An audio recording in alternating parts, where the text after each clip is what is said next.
রহমানির রহিম। আল্লাহর কাছে বিচার দিয়েছি, হে প্রভু, আমারে ফুলের গাড়ে শাহ আলম আমার বন্ধু মানুষ আমারে পাঠাইছে, সৌদি আরবে পাঠাইছে, পাঠাইয়া আমার জীবনটারে নষ্ট করে দিছে গো প্রভু।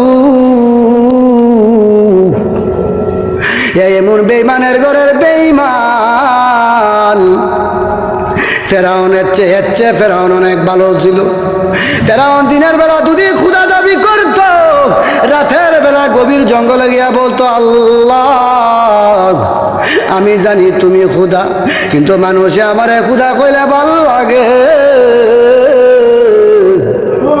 আমার উপরে নারাজ হইয়া তুমি আমারে গজব দিয়ে ধ্বংস করে দিও না।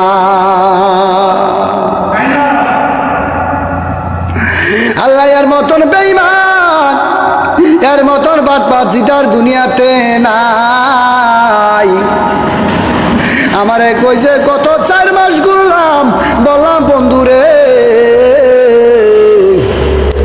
আমারে ভালো একটা কোম্পানিতে পাঠাও।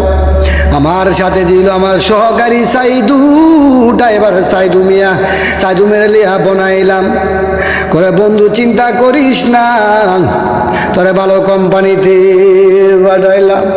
এমন কোম্পানিতে পাঠাইছে, সাপ্লাই কোম্পানি পাঠাইছে। আমার আল্লাহ কয়, বান্দারে কান্দিস না, কান্দিস না, এই দালালের জন্য এমন সাপ বিচ্ছু তোরে কামড়াই ভরে ফুলের গাড়ের শাহ আলম দালাল। আর বন্ধু চোখে মোর পানি নাই, বন্ধুর মায়া ভুলে গেছি, বন্ধুর জন্য এখন মায়া হয় না।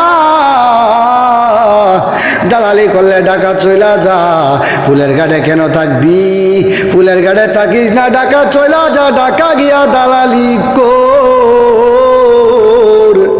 মানুষের হাতে মায়ের খাইবে, এটা ভালোইব। তোরে 3.5 লাখ টাকা দিছি, আরো 50,000 টাকা নিজে খরচ করছি, মেডিকেল করছি, তারও 3 বার বিদেশ গেছি বাপের টাকা দিয়া, এবার কিস্তিতে তুলছি রে শাহ আলম। এমন বিদেশ তো আমি জীবনে কোনোদিন করি নাই। সাবধান হয়ে যাও, ও দেশবাসী করে বলল, আমি শাহ আলম রে চিনি গো, সে আমার ঘনিষ্ঠ বন্ধু ছিল, আমার সাথে এখন এমন মিথ্যা কথা বলে রে, এখন পর্যন্ত কোম্পানি আমার কামাই দেয় না।